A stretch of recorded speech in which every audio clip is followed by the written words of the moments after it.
Todos, sejam todos muito bem-vindos.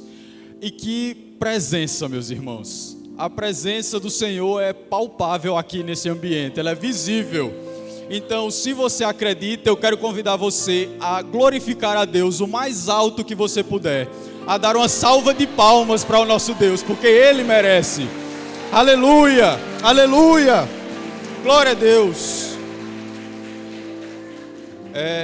Com muita felicidade que eu quero receber todos vocês que estão aqui no nosso templo, vocês que estão nos acompanhando pela nossa live no YouTube.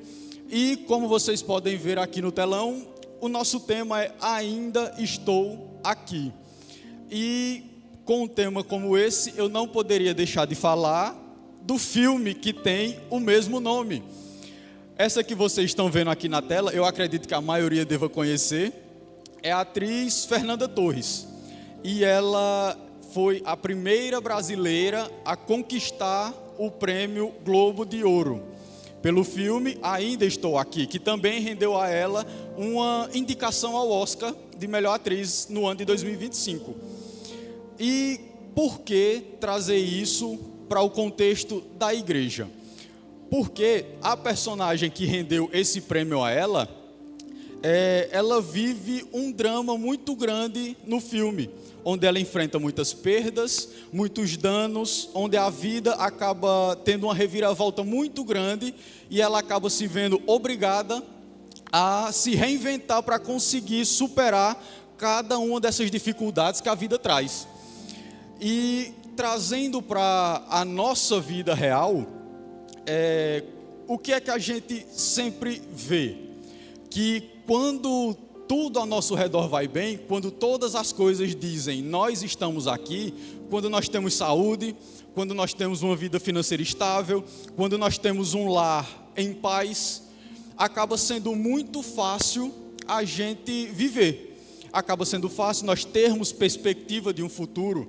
Acaba sendo fácil nós enxergarmos a vida da melhor ótica possível. Só que o que é que acontece quando essas coisas não estão aqui? Quando nós não temos saúde, quando muitas vezes a nossa vida financeira vai por água abaixo, quando nós temos um caos dentro da nossa casa, a nossa primeira atitude, na maioria das vezes, não é nos colocar diante do Senhor, e sim perguntar aonde Deus está nesse momento difícil da minha vida. Aonde Deus está que não está vendo o que eu estou passando? Por que Deus não age ao meu favor nesse momento?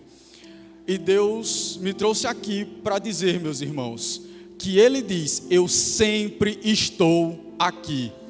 Talvez você não esteja me enxergando, mas eu sempre estou aqui, eu sempre estive aqui e eu sempre estarei aqui, seja no momento bom, seja no momento ruim, nos dias felizes, nos dias tristes, eu estou aqui. Então, meus irmãos, o que Paulo diz na carta aos Romanos, capítulo 8, os versos 38 e 39? Pois estou convencido de que nem a morte, nem a vida, nem anjos, nem demônios, nem o presente, nem o futuro, nem quaisquer poderes, nem altura, nem profundidade, nem qualquer outra coisa na criação será capaz de nos separar do amor de Deus, que está em Cristo Jesus, o nosso Salvador. Os olhos do Senhor estão sobre nós a todo o momento. O guarda de Israel não dorme e nem descansa.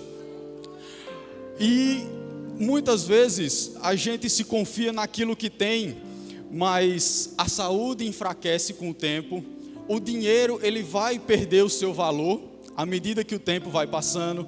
Os bens que nós acumulamos ao decorrer da nossa vida, eles vão se deteriorando e se depreciando. Mas Deus permanece o mesmo. Deus é fiel e Ele é imutável. Ele era, Ele é e Ele há de ser, pois Ele não muda. E é isso que Malaquias diz no capítulo 3, verso 6. Porque eu, o Senhor, não mudo. Ele não muda, meus irmãos. Ele cuidou de você ontem, Ele cuida de você hoje, Ele cuidará de você amanhã. Ele está com você hoje, Ele esteve com você ontem e Ele estará com você. Só que a nossa atitude natural em momentos de dificuldade é correr na direção contrária.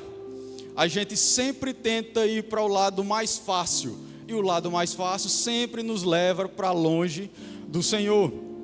Então, para que você possa dizer: Senhor, eu estou aqui para ti, Deus, eu estou aqui nesse momento diante do Senhor, nós precisamos de algumas atitudes, e a primeira delas é perseverar nele, mesmo quando nós estivermos cansados, porque cansa, meus irmãos, a vida cansa, e às vezes a situação que a gente está vivendo, ela é tão cansativa, que não é só o nosso físico que pede socorro, mas a nossa alma, o nosso espírito, ela clama pelo socorro do Senhor.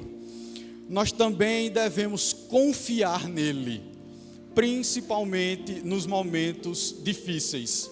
E como é difícil confiar, como é difícil a gente soltar o controle das nossas mãos e dizer: toma, Deus, eu não consigo, eu creio que o Senhor tem o melhor para mim. Muitas vezes a gente quer resolver pela força do nosso próprio braço, e é nesses momentos que a gente acaba entrando numa situação pior do que a gente estava, porque a gente quer fazer aquilo que o Senhor vai fazer. Nós queremos nos colocar no lugar de Deus, nós queremos nos colocar na posição de Deus. E aí, a confiança que nós deveríamos depositar no Senhor Todo-Poderoso, acabamos colocando nas nossas próprias atitudes. E então, a frustração que a gente acaba encontrando é maior do que a frustração anterior. E nós também devemos obedecer a Ele. A obediência é a chave para todas as bênçãos que o Senhor pode ter na nossa vida. Obedecer ao Senhor é um princípio básico da vida de um cristão, porque obedecer é se colocar na posição de servo, é reconhecer que o Senhor, Ele é poderoso, Ele é o nosso Rei, Ele é o nosso Senhor, e a partir do momento que nós decidimos obedecer ao Senhor, a nossa vida acaba tomando o rumo que o Senhor tem para nós. E sempre, em 100% das vezes, o rumo que o Senhor tem para nós é perfeito, porque a sua vontade é boa, perfeita e agradável. Então, meus irmãos, para que a gente possa sempre dizer a Deus: Senhor, eu estou aqui, eu permaneço aqui, porque nós sabemos que Ele é imutável, que Ele é fiel. Mas e você? Você pode olhar para o seu coração hoje e dizer: eu estou aqui, Senhor? Você pode fazer essa autoanálise e se colocar nessa posição diante de Deus? Então, se você acha que consegue, você está, pelo menos, colocando em prática esses 3 pilares. E para que a gente possa viver as promessas que o Senhor tem para nós, nós precisamos permanecer no Senhor. Olha só o que a carta de Hebreus, capítulo 10, dos versos 35 ao 39 vai falar. Portanto, não percam a confiança de vocês, porque ela tem grande recompensa. Vocês precisam perseverar para que, havendo feito a vontade de Deus, alcancem a promessa. A promessa, ela só é alcançada quando você confia, quando você persevera e quando você obedece. Estes são os 3 passos para permanecer em Deus rumo à nossa promessa, rumo à vitória. E para trazer uma ilustração de como isso é uma verdade, eu trago a história, uma história bastante conhecida, inclusive, que está em Gênesis 24, que é a história de Rebeca e Isaac. E nós vamos nos atentar um pouco apenas na primeira metade do capítulo 24, onde Abraão chama o seu servo mais velho, que era aquele que tinha o controle, o cuidado de todas as suas posses, e ele faz esse servo jurar que não encontraria esposa para seu filho Isaque lá na terra dos cananeus, onde eles viviam, que era para esse servo retornar à terra de onde Abraão tinha saído e arrumar uma mulher que fosse da sua família, do meio da sua parentela. E então esse servo vai nessa jornada, e quando ele chega na cidade, ele não conhece ninguém. Chega lá, ele está perdido, e ele faz uma coisa: ele ora ao Senhor do seu senhor Abraão. Porque por mais que talvez ele não tivesse a revelação de quem Deus era, ele sabia que Abraão servia a um Deus poderoso. E ele ora a esse Deus e pede ajuda a esse Deus. E esse Deus instantaneamente responde à sua oração. Então, meus irmãos, para que a gente possa efetivamente alcançar o prêmio de Deus, que vem a partir das suas promessas para as nossas vidas, nós precisamos primeiro permanecer honrando nossos compromissos com Jesus. No nosso trabalho, nós sempre procuramos uma forma de honrar com os nossos compromissos. Na nossa vida pessoal, com outras pessoas, no nosso ministério, sempre é assim. Se a gente tem um compromisso, a gente vai procurar honrar esse compromisso. E com Jesus não poderia ser diferente. Veja o que diz o texto em Gênesis 24, 11b. Ao cair da tarde, quando as mulheres costumam sair para buscar água, esse foi o momento onde o servo de Abraão se colocou junto a um poço, porque ele sabia que nesse momento as mulheres saíam da cidade para buscar água, então a chance dele encontrar alguma mulher que se encaixasse na descrição que Abraão deu era muito maior. E por que eu destaquei essas três coisas que aparentemente não têm conexão? Porque elas refletem três princípios de como nós podemos honrar nossos compromissos com o Senhor. Para isso, nós precisamos ter uma hora marcada. Nós precisamos ter um combinado definido. E nós precisamos que uma tarefa seja realizada. Porque um compromisso com Deus não é uma coisa qualquer. O compromisso com Jesus deve ser a coisa mais importante da nossa vida. Porque é quando nós dizemos: Senhor, eu me coloco à tua disposição. Senhor, que não seja feito o que eu quero, mas o que tu queres. E a única forma da gente saber o que Jesus quer para as nossas vidas, o que Jesus tem para as nossas vidas, é estando em comunhão com Ele. E a comunhão só é adquirida quando compromissos são honrados. Você, meu irmão, é muito mais facilmente encontrado quando você permanece no seu propósito. Então permaneça no seu propósito até você receber a sua bênção. Em segundo lugar, é muito importante que a gente permaneça sensível ao Espírito Santo. Gênesis 24, 14 vai dizer o seguinte: concede à jovem a quem eu disser, por favor, incline o seu cântaro e dê-me de beber. E ela me responder, bebe, também darei água aos teus camelos. Esse trecho aqui é o trecho da oração que o servo de Abraão fez ao Senhor. Como eu disse, ele chegou lá sem conhecer ninguém. Então, como ele saberia que aquela mulher era a mulher certa? A partir disso daqui.